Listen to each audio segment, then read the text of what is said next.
আমি ব্যারাকপুরের প্রাক্তন চেয়ারম্যান উত্তম দাস মহাশয়।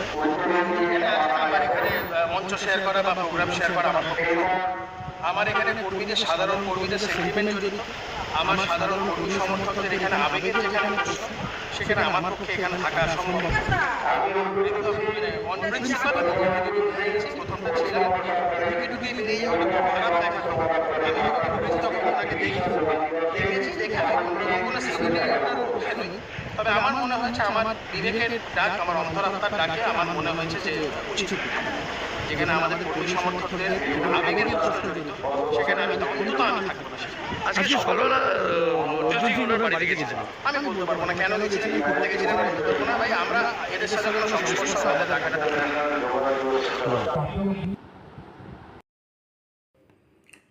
अब तक तुम हमारा वफादारी देखे है, अब तुम हमारा गुस्सा देखेंगे।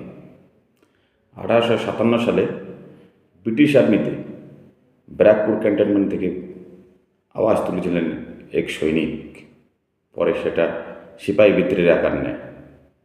হ্যাঁ, সেই বিখ্যাত উক্তিটি মঙ্গল পাণ্ডে আজ পশ্চিমবঙ্গের বিজেপি সরকারের 208 জন এমএলএ সহ লোকসভার এমপি, রাজ্যসভার এমপি সবার মধ্য থেকে সেই ব্যারাকপুরের এমএলএ কৌস্তব বাগচি সেই ব্যারাকপুরের মাটি থেকে আবার বিদ্রোহ ঘোষণা করে দিয়েছে। শুনে খুব খুশি হলাম। একটা অনুষ্ঠানে তাকে দেখতে পেলাম, তিনি সরাসরি মানা করে দিলেন তৃণমূলের কোনো নেতার সঙ্গে তিনি মঞ্চ শেয়ার করতে চান না। তার এই সিদ্ধান্তকে আমি স্যালুট জানাই ব্যারাকপুরের মাটিকে, যেখান থেকে বিপ্লব শুরু।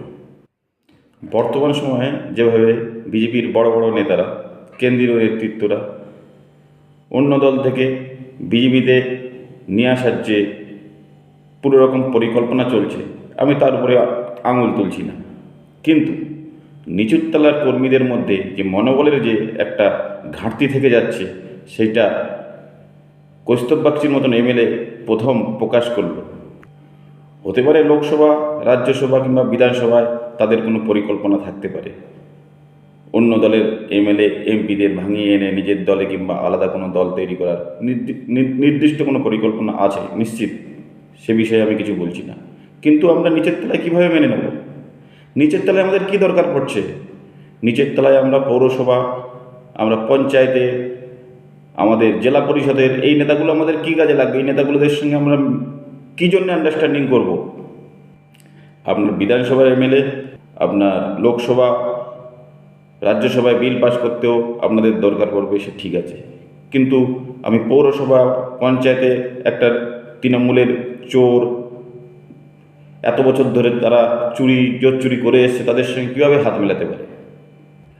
এ কথাটা এখনও পর্যন্ত বিজেপির কোনো নেতার বলার সাহস হয়নি, কিন্তু একমাত্র এই ব্যারাকপুরের কৌস্তব বাগচি উনিই প্রথম এই ব্যাপারটা সামনে এনেছে। ব্যারাকপুরে একটা ফুটবল ম্যাচের উদ্বোধনী অনুষ্ঠান ছিল ছোটোখাটো, সেখানে অর্জুন সিং উপস্থিত ছিলেন, কৌস্তব বাগচিকেও ডাকা হয়, আর ব্যারাকপুরে সদ্য পদত্যাগ করা যে আপনার চেয়ারম্যান উপস্থিত ছিলেন। কিন্তু ব্যারাকপুরের এমএলএ আপনার পৌরসভার প্রাক্তন চেয়ারম্যানের ওখানে উপস্থিতির জন্য তিনি মঞ্চ শেয়ার করতে সোজাই না বলে দেন। অর্জুন সিং অবশ্য ছিল অনুষ্ঠানে, কিন্তু তার এই মানে এই নয় যে সব জায়গায় আমরা একটা বোঝাপড়ার মাধ্যমে চলতে থাকবো। সত্যিই তো, যেই সব তৃণমূল কর্মী, যেই সব পঞ্চায়েত মেম্বার, যেই সব পঞ্চায়েতের সদস্য, যেই সব পৌরসভার কাউন্সিলর, চেয়ারম্যান 2021 থেকে এখনও পর্যন্ত যেভাবে বিজেপির কর্মীদের উপর অত্যাচার করেছে, তাদের সঙ্গে কীভাবে এক মঞ্চে শেয়ার করা যায়? শুধু ব্যারাকপুর বলে কথা নয়, পশ্চিমবঙ্গে বিভিন্ন জায়গায় এই চিত্রটি দেখা যাচ্ছে। উপরের নেতারা নিজেদের ভিতরে আন্ডারস্ট্যান্ডিং করেছে, তাদের একটা নির্দিষ্ট পরিকল্পনা আছে, কিন্তু আমরা নিচের লেভেলের নেতারা কেন করবো আমরা নিচের লেভেলের ওদের সঙ্গে আমরা আন্ডারস্ট্যান্ডিং, ওদের সঙ্গে আমাদের কি পাবো? আমাদের কি স্বার্থ আছে? চোরগুলোর সঙ্গে আমরা বোঝাপড়ার মধ্যে যাব কেন? তৃণমূলের এই নেতারা তো চাইবে কোনো একটা অনুষ্ঠান করে একই মঞ্চ শেয়ার করে আমাদের সঙ্গে মিশতে চাইবে, কিন্তু আমরা কেন করব? আমরা কেন তাদের সঙ্গে মিশতে যাবো? তারা সব সময় সব জায়গায় চাইবে আমাদের পিঠ বাঁচানোর জন্য, আমরা যেসব চুরি করেছি, যেসব অত্যাচার করেছি, সেসব তাকে যাতে আমাদের পিঠটা বেঁচে যায়, তার জন্য আমরা বিজেপির লোকের সঙ্গে ডেকে তাদের সঙ্গে একসঙ্গে সৌজন্য অনুষ্ঠান মঞ্চ এইসব শেয়ার করবে, কিন্তু করতে যাব কেন? কাল একটা নিউজ দেখলাম, হিঙ্গলগঞ্জ বিধানসভায় প্রাক্তন বিধায়ক দেবেশ মণ্ডলের এগেনস্টে বিক্ষোভ প্রদর্শন করছে। আর শুধু দেবেশ মণ্ডল কেন, বাকি নেতাগুলোর এগেনস্টে বিক্ষোভ প্রদর্শন হচ্ছে না কেন? বাকি নেতাদের এগেনস্টে এফআইআর ফাইল হচ্ছে না কেন?